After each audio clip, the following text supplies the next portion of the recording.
Pertanyaannya adalah kekuasaan kita sudah serahkan kepada rakyat. Rakyat sudah memilih pemimpinnya. Tapi kok bisa ya menghasilkan pemimpin yang kemudian menjadi paling depan untuk merusak demokrasi itu tadi. Pada saat ini ada kelompok yang diorganisasikan secara rapi dengan dukungan modal yang sangat kuat untuk menunda pemilu demi melanggengkan kekuasaan. Rakyatnya diam, ya kan? Yang coba-coba berani ya masuk bui sedikit. Tapi tidak apa-apa, jadi jangan anggap masuk bui itu satu hal yang ini, itu biasa dalam perjuangan.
Saya duduk aja lah supaya Berdiri atau enggak? ini saya sudah menyiapkan secara tertulis supaya kalau saya dengan lisan menyampaikan pikiran saya bisa nanti tidak terkendali. Yang kedua, di sini ada polisi, ada tentara saya lihat tadi yang bukan tidak mungkin akan mencatat kesalahan-kesalahan yang saya lakukan. Oleh sebab itu, saya ingin jadikan apa yang saya tulis ini sebagai panduan untuk saya sampaikan kepada Bapak Ibu sekalian. Saya tidak akan omong lebih dari 15 menit. Saya usahakan supaya disiplin dan teman-teman lain dapat tempat. Yang pertama, saya menyampaikan terima kasih banyak atas undangannya. Terima kasih banyak terutama saya diundang untuk membahas, menyampaikan pikiran saya tentang rekonstruksi Indonesia. Saya sebetulnya ingin bertanya, mengapa digunakan istilah merekonstruksi Indonesia? Kalau kita mau merekonstruksi Indonesia, mau direkonstruksi seperti apa? Supaya kita sebagai rakyat tidak hanya menyampaikan yel-yel perjuangan, tetapi juga setelah itu mesti jelas kemana hendak kita jalan. Bapak Ibu saudara-saudara sekalian, Pak Tamsil, Pak Saganda, dan teman-teman, saya begitu mendapatkan tema ini, saya langsung ingat bahwa pilihan kata merekonstruksi Indonesia bukanlah tanpa alasan, bukan tanpa tujuan. Merekonstruksi Indonesia sengaja dipilih oleh panitia dan tentu oleh teman-teman atau setidaknya mengacu pada apa yang menjadi aspirasi yang sedang berkembang di tengah-tengah masyarakat kita. Merekonstruksi politik Indonesia, hemat saya sengaja dipilih sebagai antitesa terhadap realitas politik dan realitas ekonomi yang terjadi di tengah-tengah masyarakat pada saat ini. Kehidupan masyarakat kita sangat sulit. Daya beli masyarakat kita sangat rendah. Barang-barang kebutuhan pokok melambung tinggi. Tetapi ada sebagian golongan di dalam masyarakat kita yang hidup bermewah-mewah.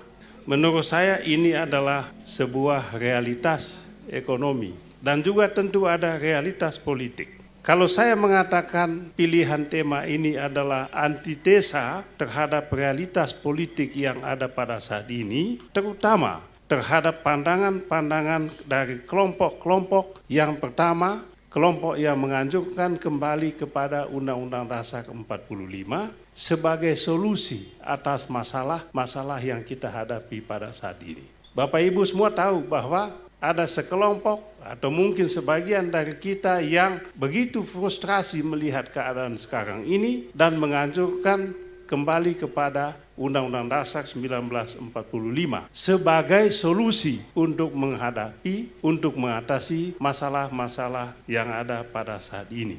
Jadi itu yang terjadi. Juga bagi saya ini antitesa terhadap kelompok-kelompok yang pro status quo. Antitesa terhadap kelompok-kelompok yang ingin mempertahankan kekuasaan, yang ingin menunda pemilu bukan semata-mata untuk mempertahankan kekuasaan, tetapi juga untuk terus-menerus berkuasa. Kelompok yang ingin menunda pemilu tujuannya adalah untuk melanggengkan kekuasaan. Jadi bagi saya, pilihan kita rekonstruksi Indonesia adalah antitesa terhadap itu tadi. Mengapa kita tidak memilih reformasi, melanjutkan reformasi, tetapi memilih istilah rekonstruksi? Nanti mungkin Pak Saganda, nanti Pak Tamsil tadi mungkin bisa menjelaskan ini lagi. Nah, ini teman-teman sebagai kelompok paling depan untuk memperjuangkan perubahan politik atau ekonomi ke depan, benar-benar harus memahami ini sebagai acuan pokok kita dalam membangun peradaban politik baru ke depannya. Jadi antitesa terhadap dua kenyataan itu tadi. Antitesa terhadap kelompok-kelompok, sekali lagi, kelompok yang ingin kembali kepada Undang-Undang Dasar 45 sebagai solusi atas masalah yang ada saat ini, masalah politik kacau balau, ekonomi kacau balau. Juga menjadikan kekacauan ekonomi dan politik saat ini sebagai alasan kelompok-kelompok ini untuk menunda pemilu, tapi tujuannya adalah untuk melanggengkan kekuasaan. Nah, ini teman-teman harus betul-betul memahami ini, pilihan kita terhadap rekonstruksi itu.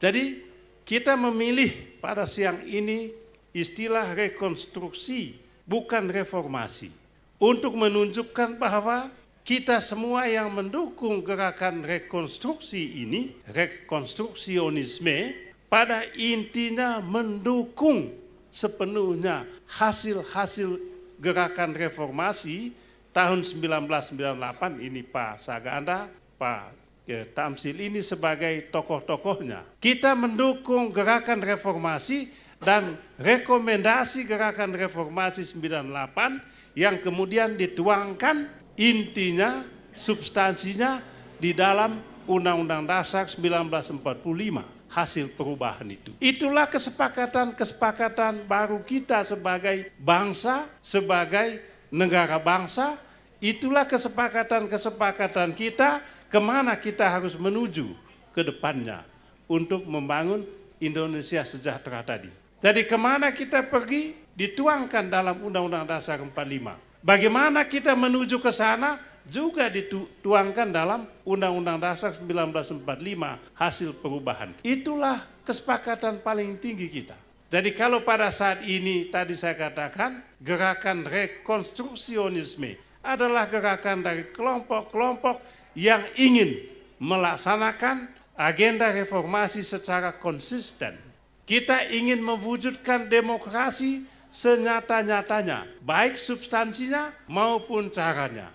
Demokrasi tidak hanya soal substansi, tapi juga soal cara, tata prosedural, substansial, itulah demokrasi kita. Jadi gerakan rekonstruksionisme politik saat ini adalah gerakan untuk melaksanakan rekomendasi, reformasi, substansi gerakan reformasi secara konsisten yang sudah tertuang di dalam Undang-Undang Dasar 45 hasil perubahan itu. Jadi hemat saya, gerakan kaum rekonstruksionis jelas bukan tanpa landasan. Gerakan ini berada di atas fondasi yang kokoh bahwa masa depan bangsa Indonesia adalah negara bangsa. Negara bangsa yang diatur dan diperintah oleh rakyat. Itulah yang kita bilang demokrasi itu. Itu kan inti utama gerakan reformasi, Boy. Bahwa kita mau bangsa kita ini, yang kita ngomong bangsa tadi ini, yang majemuk ini, diatur oleh rakyat. Ada aturannya, tapi aturan itu dibikin oleh rakyat. Bukan dibikin oleh penguasa dan dipaksakan pelaksanaannya kepada rakyat. Tidak, itu yang ingin kita ubah. Jadi kita ingin membangun masa depan Indonesia, masa depan yang diatur dan diperintah oleh rakyat. Itu dia, ini perintah, ini wasiat gerakan reformasi kepada kita semua. Dan itu yang mau kita jalankan. Diatur dan diperintah oleh rakyat secara demokratis. Tidak boleh diperintah oleh sekelompok, oleh golongan tertentu yang kita bilang oligarki. Tidak. Tidak boleh diperintah oleh kelompok atau golongan aristokrat atau kelompok yang punya uang bersekutu dengan kaum aristokrat ini. Tidak. Ini ditegaskan di dalam konstitusi Undang-Undang Dasar 45 hasil perubahan. Bukan kata-kata saya, itu perintahnya. Itu pesannya. Jadi tidak boleh dikuasai oleh golongan tertentu. Tidak boleh dikuasai oleh kelompok tertentu. Tidak boleh dikuasai oleh oligarki. Tidak boleh dikuasai oleh preman. Tidak boleh dikuasai oleh mafia. Itu maunya. Tetapi yang terjadi pada saat ini, demokrasi yang kita laksanakan, kita jalankan, pemilu yang umum yang kita jalankan, hanya menghasilkan pemimpin-pemimpin yang pro pada penindasan, yang pro pada kelanggengan penguasaan segelompok atau golongan-golongan tertentu tadi. Apakah kita pernah bertanya, mengapa demokrasi elektoral hanya menghasilkan seorang maling jadi pemimpin? Apakah pernah? Bagaimana kita menjelaskan bahwa demokrasi elektoral hanya menghasilkan preman jadi pemimpin? Bagaimana kita jelaskan? Bagaimana kita bisa menjelaskan bahwa pemimpin yang kalian pilih itu justru merusak demokrasi? Itu yang terjadi. Maka sekali lagi, kalau pada saat ini kita kumpul di sini, di tempat ini, untuk membangunkan sebuah gerakan yang namanya gerakan rekonstruksionisme itulah intinya. Kita mau memurnikan pelaksanaan, kita mau memurnikan purifikasi terhadap pelaksanaan demokrasi tadi. Di mana negara diatur oleh aturan, diatur oleh rakyat, dikuasai oleh rakyat, bukan dipimpin oleh segelintir orang tadi. Pertanyaannya adalah, kekuasaan kita sudah serahkan kepada rakyat. Rakyat sudah memilih pemimpinnya. Tapi kok bisa menghasilkan pemimpin yang kemudian menjadi paling depan untuk merusak demokrasi itu tadi. Nah, jadi Bapak Ibu Saudara-saudara sekalian, dukungan kita terhadap gerakan rekonstruksi ini karena apa? Karena kita meyakini demokrasi jika dilaksanakan dan diwujudkan dengan sungguh-sungguh dalam tata kelola bangsa kita ini, kalau sungguh-sungguh dilaksanakan, tidak hanya omong, tidak hanya selesai setelah dipilih jadi pemimpin lalu rakyatnya ditinggalkan, tetapi sungguh-sungguh dilaksanakan, maka saya yakin demokrasi yang kita bela dan kita kawal itu mampu meningkatkan kualitas kesehatan, kualitas kesejahteraan, kualitas kemakmuran, dan juga keamanan. Itu cita-cita kita tadi, yang Pak Tamsil tadi ngomong, rekonstruksi untuk sejahtera Indonesia masa depan. Apakah ini bisa kita laksanakan? Itulah tugas kita. Tugas kita ialah bagaimana melanjutkan cita-cita gerakan reformasi tadi. Kesepakatan bangsa tadi, kesepakatan para tokoh bangsa tadi. Kesepakatan para tokoh bangsa tadi tentang demokrasi jelas Bapak, Ibu sekalian. Pemilu dilaksanakan sekali dalam 5 tahun. Kan itu perintahnya. Untuk apa? Untuk melaksanakan demokrasi tadi.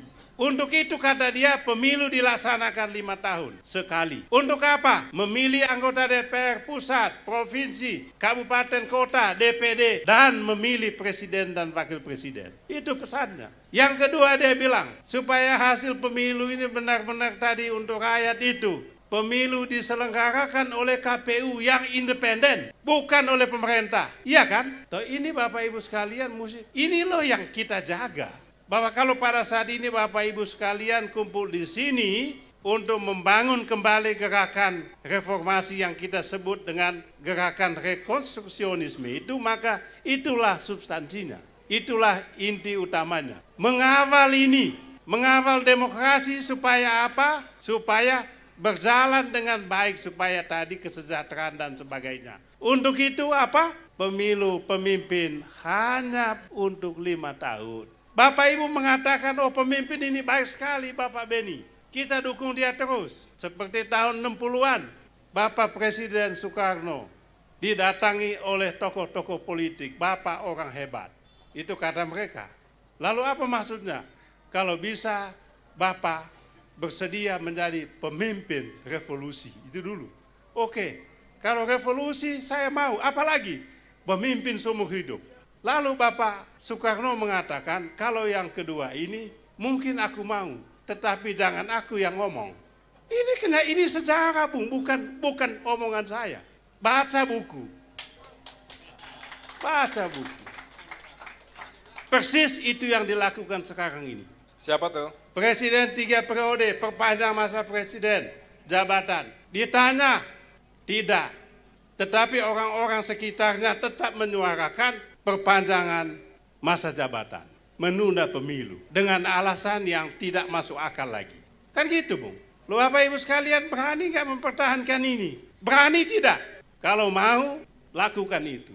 Selamatkan itu. Siapapun nanti yang menang dan kalah, pemilu tetap sekali dalam 5 tahun. Jangan karena takut kalah, lu pakai kekuasaan lu, hukum kau pakai, alat-alat negara kau pakai untuk melanggengkan kau punya kekuasaan. Apa boleh begitu? Lawan-lawan politik, aku pakai, aparat penegak hukum, aku tangkap. Kan gitu. Apakah pernah terjadi di dunia? Di mana-mana di dunia ini terjadi begitu. Mudah-mudahan tidak terjadi di Indonesia. Mudah-mudahan. Kan gitu, Bung. Gerakan rekonstruksionis politik pada saat ini agendanya jelas. 1, selamatkan agenda pemilu sekali dalam 5 tahun. Itu dia. Yang kedua, bangun kekuatan untuk melawan golongan-golongan atau kelompok-kelompok yang pada saat ini bekerja dalam diam dan sistematis untuk menunda pemilu untuk tujuan melanggengkan kekuasaan. Apakah ada itu? Ada. Apa bisa dibuktikan? Saya bisa tunjukkan indikasi-indikasinya. Apa indikasi yang paling nyata? Coba, ketua umum partai politik udah ngomong kan gitu. Pembantu presiden sudah ngomong semua itu, iya kan? Kalau pembantu presiden ngomong berarti niat itu datang dari presiden. Masa mau bohong-bohong lagi? Itu dia. Jadi kawal semua itu. Hakim PN pusat yang menunda pemilu, emangnya dia datang begitu saja? Ini kerja sistematis dari kelompok terorganisir tadi. Jadi menurut saya, pada saat ini ada kelompok yang diorganisasikan secara rapi dengan dukungan modal yang sangat kuat untuk menunda pemilu demi melanggengkan kekuasaan. Lalu bagaimana TNI Polri nanti siap amankan kebijakan? Kan gitu. Mau undang-undang cipta kerja aja, mana ada yang protes? Nggak ada, padahal melanggar konstitusi, ya kan? Rakyatnya diam, ya kan? Yang coba-coba berani ya masuk bui sedikit. Tapi enggak apa-apa, jadi jangan anggap masuk bui itu satu hal yang ini, itu biasa dalam perjuangan. Jadi itu yang paling penting. Jadi rekonstruksionisme, gerakan rekonstruksi Indonesia tidak bisa sukses tanpa kita semua bangkit untuk mengawal demokrasi tadi. Ya. Saya rasa itu yang bisa saya sampaikan. Terima kasih banyak. Terima kasih Bang Beni, aplaus yang meriah.